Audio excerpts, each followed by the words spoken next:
ठरलं तर मग या मालिकेच्या पुढील काही येणाऱ्या भागांमध्ये आपल्याला जबरदस्त असा ट्विस्ट पाहायला मिळणार आहे। आता नेमकं काय घडणार, कसं घडणार हे सगळं जाणून घेऊया आपल्या आजच्या या व्हिडिओमध्ये। तर मित्रांनो, आता आपल्याला इथे पाहायला मिळणार आहे की कशा पद्धतीने प्रियाच्या मोबाईलमधला व्हिडिओ डिलीट करणाऱ्या महिपतला आणि नागोबाला प्रिया शिकवणार धडा, त्याचबरोबर अर्जुन, मैना आणि सदाशिवची घरातून करणार कायमची हकलपट्टी। आता नेमकं सगळं कसं घडणार, काय घडणार, सगळं जाणून घेण्यासाठी आपला हा व्हिडिओ शेवटपर्यंत नक्की पहा। तर आता आपण पाहिलेलं आहे की नागोबाने शुभम नावाच्या एका मुलाला बोलवलंय, जो मुलगा आता प्रियाचा फोन त्याच्या लॅपटॉपने हॅक करून त्याच्यातला तिने जो व्हिडिओ बनवून ठेवलाय महिपतच्या विरोधात तो डिलीट करणार असतो। तर आता महिपत त्या मुलाला विचारतो, ए भाऊ, नक्की जमेल ना रे तुला हे काम? उगाच काही गोंधळ तर घालून ठेवणार नाही ना तू? त्याबरोबर तो मुलगा म्हणत असतो, सर काळजीच तुम्ही करू नका, 100 नाही 110% आपलं काम होणार। आणि तो एक बटन दाबतो आणि म्हणतो, हे बघा आपलं 25% काम झालं। त्याबरोबर आता लगेचच नागोबा त्याला म्हणतो, फक्त 25%? त्यावर तो मुलगा सांगतो, हो साहेब, अहो जेव्हा ती मुलगी याच्यावरती क्लिक करेल ना तेव्हा आपलं 99% काम होईल, बाकीचं सगळं काम आपल्या हातात येईल ना मग। तर आता इथे घरामध्ये पाडव्याची ओवाळणी सुरू असते। प्रियाला त्या सगळ्यात काहीच रस नसतो। प्रियाच्या फोनवरती नोटिफिकेशन आल्याबरोबर प्रिया लगेचच मोबाईल बघते आणि अरे माझ्या नंबरवर अनोळखी नंबरवरून कुठलीही लिंक आली, म्हणून आता प्रिया ताबडतोब त्या लिंकवरती क्लिक करते। आता प्रियाने त्याच्यावरती क्लिक केल्याबरोबर तिथे फक्त सगळं ब्लॅकआउट होऊन जातं। आता ते सगळं ब्लॅकआउट झाल्यावर प्रिया तिथे बॅक येते।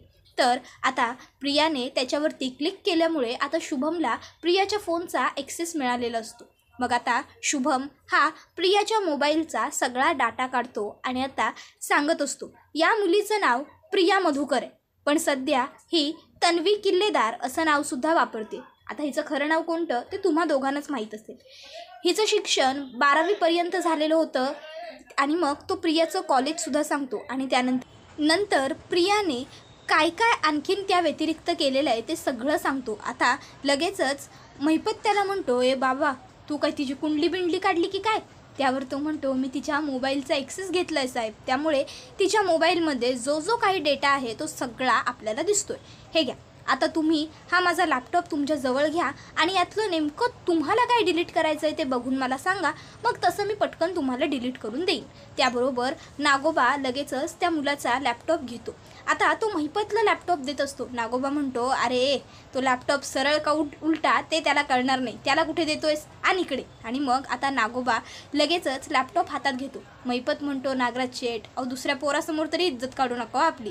त्याबरोबर नागोबाला लगेचच हसायला येतं आणि तो महिपतला म्हणतो, अरे मग शिकायची की जरा 4 अक्षरं 4 बुकं शिकायची, दर बघ मग तूच। त्यावर लगेचच महिपत म्हणतो, आता माहिती आहे ना तुम्हाला मला काही कळणार नाही आहे त्यातलं, कशाला देता, बघा ना तुम्हीच, माझी साक्षी असते तर तिने पडापडा वाचलं असतं ते। त्याबरोबर आता नागोबा म्हणतो, असू दे, तुझ्या साक्षीची जागा सध्या मी चालवतो। आणि मग आता लगेचच तो व्हिडिओ बघतो, शोधून काढतो आणि त्याच्यामध्ये आता त्याला साक्षीने प्रियाचा जी धडक झालेली असते त्यावेळी प्रियाने तिला हाक मारलेली असते, पण साक्षी थांबलेली नसते। मग प्रियाने तिच्या मागे जाऊन तिचा जो व्हिडिओ बनवलेला असतो तो सुद्धा मोबाईलमध्ये असतो। तो व्हिडिओ अगदी कालचाच असतो। त्याबरोबर महिपत म्हणतो, अरे किती नालायक पोरगी आहे ही, हिला लगेच डाऊट आला का ही पोरगी माझीच असणार म्हणून, नीच प्रवृत्ती म्हणतात की नाही ते हे।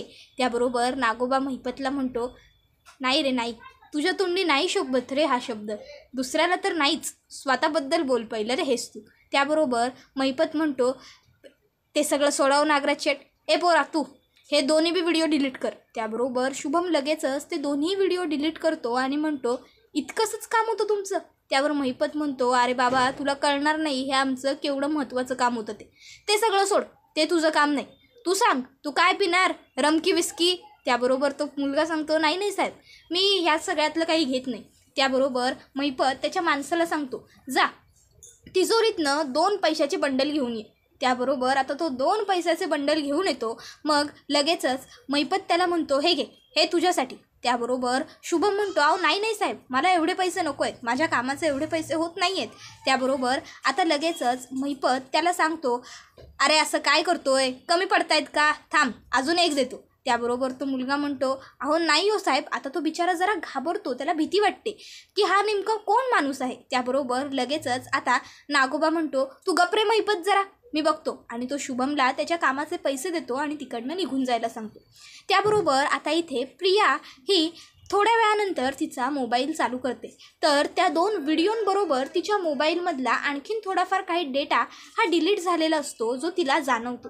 ती विचार करते, माझे काही फोटोज, माझे काही पिक्स डिलीट झालेत, जे मी रिसेंटमध्ये काढले होते. आणि महिपतचा आणि नागोबाचा जो मी व्हिडिओ बनवून ठेवला होता, तो सुद्धा मोबाईलमधून डिलीट झाला. अच्छा, म्हणजे हे काम महिपत आणि नागोबाचं येतं. नाही, महिपतचं तर एवढं कुरापती डोकं नाही आहे. महिपतला हे एवढं सगळं नाही सुचू शकत. त्याचं डोकं म्हणजे जाऊ दे, बोलायलाच नको.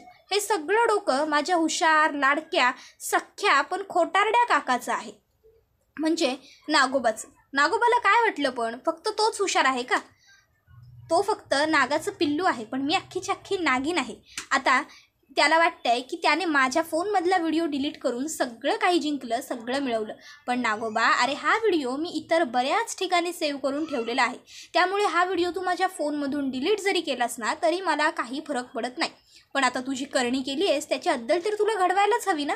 त्यासाठी मला आता तुझ्या बंगल्यावरती यावंच लागेल, असा विचार आता प्रिया करते. परत म्हणते, नाही नाही नको. नागोबाला एकट्याला जाऊन भेटण्यापेक्षा महिपत आणि नागोबा दोघांना एकत्र गाठलं पाहिजे. मग आता ती विचार करते की मी महिपतच्याच घरी जाते. आता नागोबासुद्धा नक्की तिथेच असेल, कारण आता माझा व्हिडिओ डिलीट केला याचा अर्थ दोघं एकत्रच बसले असतील पार्टी करायला. त्यांना वाटत असेल त्यांची सुटका झाली म्हणून. त्यावर त्या ठिकाणी आता अश्विन येतो. अश्विन विचारतो, तन्वी कसली सुटका, कुणाची सुटका झाली? त्याबरोबर प्रिया म्हणत असते, खोटारडेपणाची. आपल्या घरात खोटारडेपणाची किती सुटका झाली अश्विन, आता बघतोयस ना. अरे म्हणजे खऱ्याची दुनियाच नाही राहिलेली ना आपल्या घरात. अरे ती मैनावती आणि ते सदाशिव काका किती वाईट वागतात. त्याबरोबर प्रिया म्हणते, बघितलंस ना, आता चोरी त्यांनीच केलेली असणार त्या नेकलेसची सुद्धा, आणि सरळ सरळ माझ्यावर ते आरोप केले, माझ्यावर नाव ढकललं, त्याबद्दलच बोलत होते रे. त्याबरोबर आता लगेच अश्विन म्हणायला लागतो, तन्वी अगं त्या लोकांना एवढी इज्जत देऊन बोलण्याची काही गरज नाही आहे. मुळात त्यांची तेवढी लायकीच नाही आहे की त्यांना काका काकू तरी म्हणावं. आणि तू काळजी करू नकोस, एक ना एक दिवस नक्की त्यांचा चेहरा आपल्या सगळ्या घरातल्यांसमोर येईल आणि त्यांना अद्दलसुद्धा सगळे घडवतील. प्रिया म्हणत असते, हो रे अश्विन, ते सगळं व्हायचं तेवढं होईलच, त्याबद्दल मला काही डाऊट नाहीच आहे. पण ना आज जे काही घरात घडलं आहे त्यामुळे मला खूप वाईट वाटलं. काल जे घडायला नको होतं ते घडलं. घरातले सगळ्यांनी परक्या लोकांसमोर तुझ्या बायकोवर, या घरच्या धाकट्या सुनेवर अविश्वास दाखवला. माझ्या डोक्यातून ना काही केलं तरी हा विचार जात नाही आहे. रात्रभर मला झोप लागली नाही. आज एवढा नवरा बायकोंचा सण पाडवा, तू एवढं सुंदर गिफ्ट दिलंस मला, पण तरीही मला बरं वाटलेलं नाही आहे. मी काय म्हणते, मी थोडा वेळ माझ्या एखाद्या मैत्रिणीकडे जाऊन येते. मैत्रिणीला भेटले, थोड्या गप्पा मारल्या, थोडं इकडचं तिकडचं बोललो की माझं मन जरा रमेल. त्याबरोबर आता तो म्हणतो, ठीक आहे मी येऊ का तुला सोडायला? त्यावर प्रिया म्हणते, नाही नाही नको नको, तू कशाला उगाच ताण घेतोयस तुझ्या जीवाला, मी जाईन की माझी तेवढीच जरा मी सुद्धा ड्राईव्ह करेन गाडी. तर आता इथे महिपतच्या घरी प्रिया आलेली असते. आता महिपतला असं वाटत असतं की प्रियाला तिच्या फोनमधला डिलीट झालेला व्हिडिओ माहीतच नाही आहे. महिपत म्हणतो, ये ये चुचुंद्रे ये, कसं येणं गेलंस माझ्या घरी, बोल. त्याबरोबर प्रिया म्हणते, मी लिहिलंय का हो कपाळावर, मी मूर्ख आहे असं. त्याबरोबर दुसरीकडे आता अर्जुनने सायलीचे आणि मैनावतीचे जे DNA रिपोर्ट बनवून घेतलेले असतात ते रिपोर्ट आता आलेले असतात. अर्जुन ते रिपोर्ट बघतो आणि त्याच्या पायाखालची जवळपास सगळी जमीन हलून जाते. हलून कसली, अगदी तुटून जाते म्हणाला तरीही चालेल, कारण रिपोर्ट हे नेगेटिव्ह आलेले असतात. मैनावती ही सायलीची आई नाही आहे ही गोष्ट आता अर्जुनला कळालेली असते. अर्जुनला खूप मोठा धक्का बसतो, त्याच्या हातातले रिपोर्ट्स खाली पडतात. आता तिथे उभी असलेली सायली अर्जुनला म्हणते, अहो काय झालं, तुम्ही असे भूत बघितल्यासारखे का उभे आहात? अहो पुतळा का झालाय तुमचा, काय झालंय? त्याबरोबर अर्जुन काहीच म्हणत नसतो. सायली अर्जुनच्या दोन्ही खांद्यांना हात लावते आणि म्हणते, अहो बोला ना काहीतरी, काय झालंय, काही घडलंय का, अहो बोला.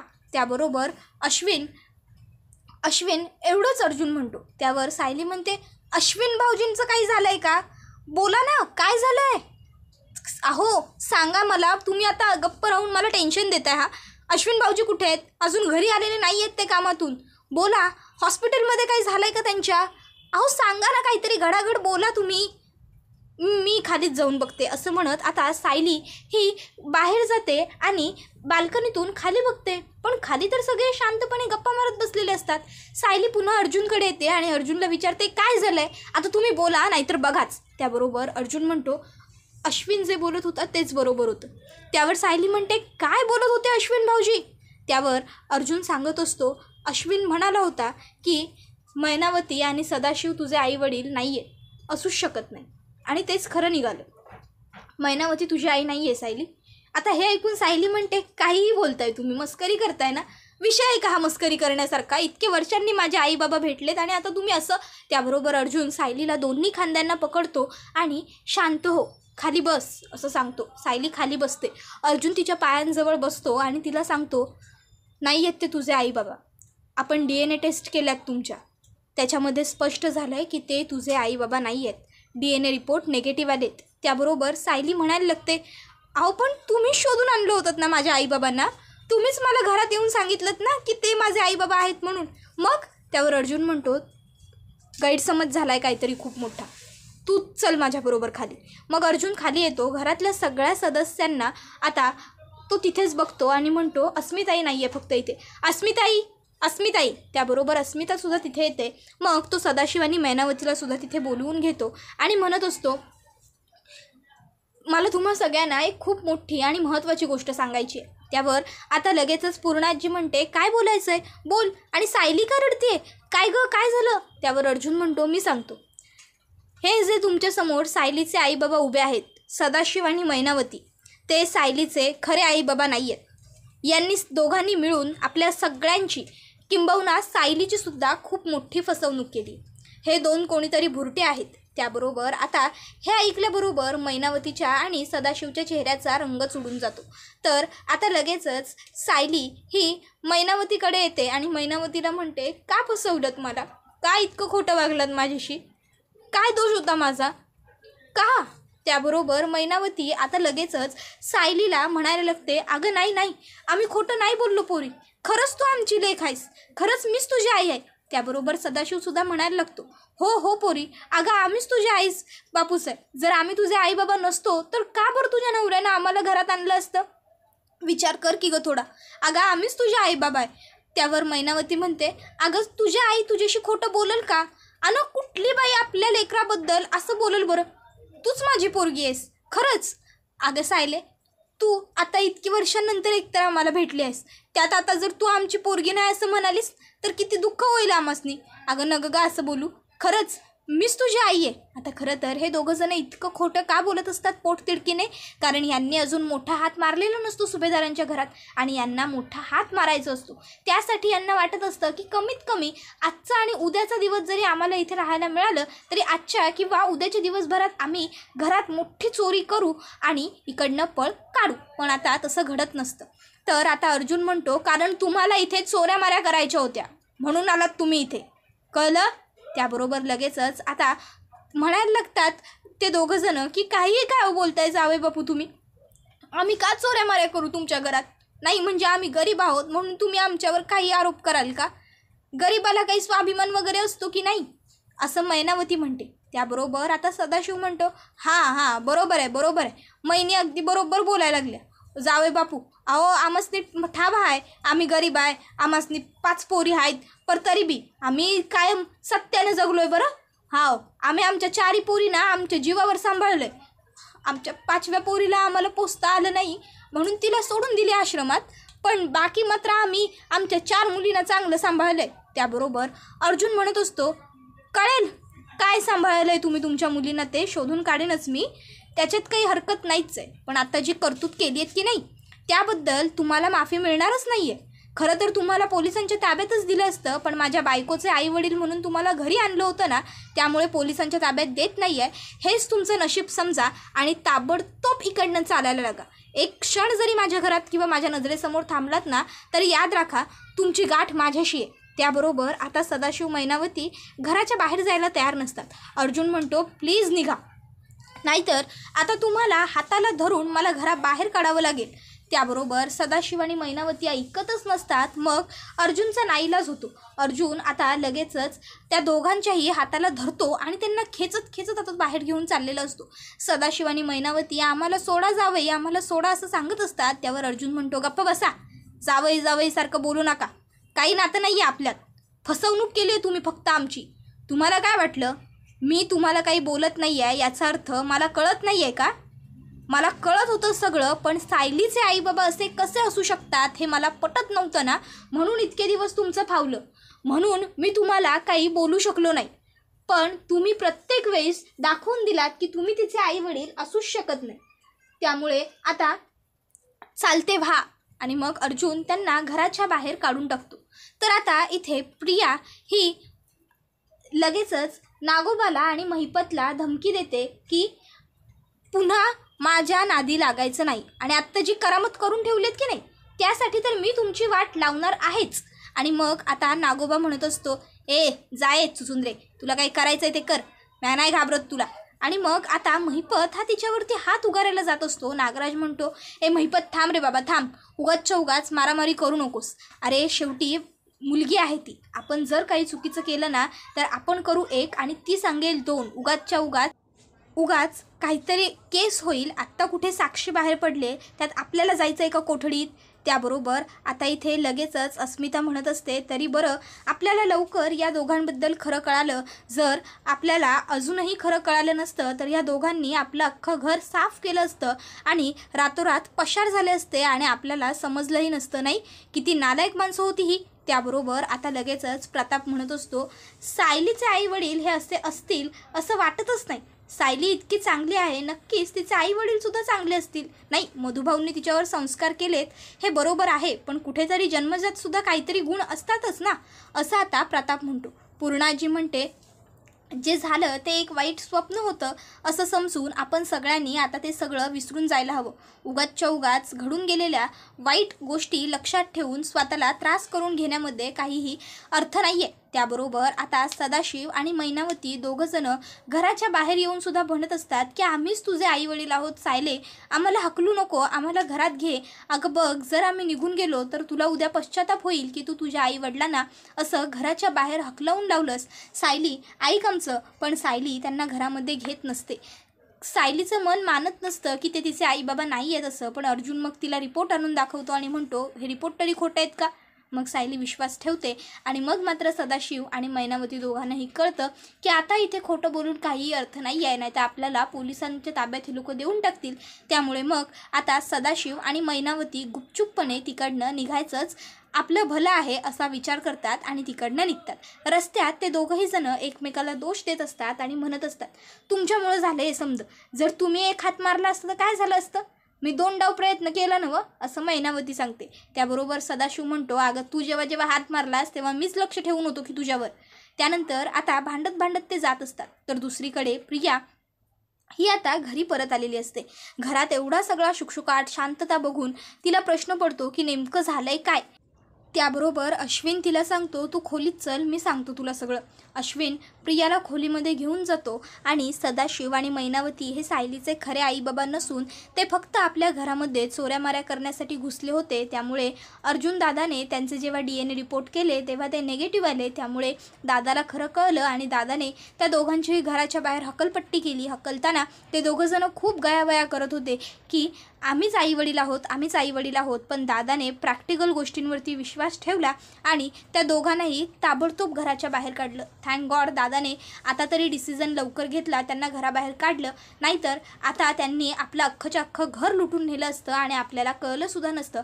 आणि त्या सायलीचे आईबाबा म्हणून कोणीही त्यांच्यावरती संशयही घेतला नसता.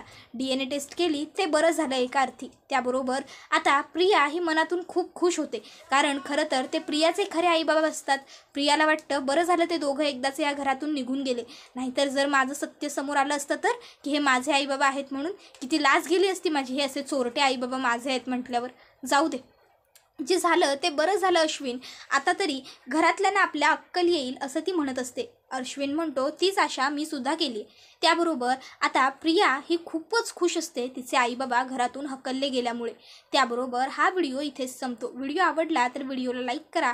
चॅनलवर नवीन असाल तर चॅनलला सबस्क्राईब करा आणि बेल आयकॉन आठवणीने प्रेस करा, जेणेकरून तुम्हाला पुढच्या प्रत्येक व्हिडिओचं नोटिफिकेशन मिळत जाईल आणि सर्व व्हिडिओंचा आनंद अगदी उत्तम पद्धतीने घेता येईल. आजच्या पुरतं इथेच थांबूया. पुढचा व्हिडिओ येईपर्यंत टाटा बाय बाय. धन्यवाद.